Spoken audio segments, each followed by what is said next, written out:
I'm Simone Otis, the beauty director for Joe Fresh, and I'm going to show you some of our fall looks for beauty.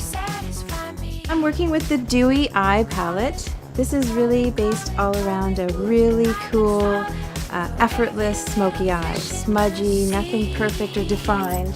The first thing I've done is use the creamy white as a base. Over top, I'm going to use the brown powder.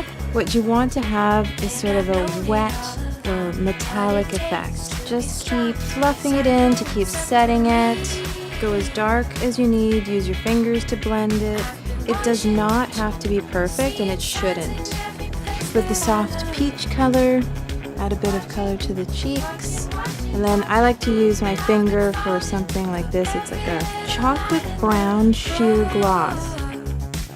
Here's the completed dewy eye. It's really about an effortless, imperfect, but beautiful smoky eye.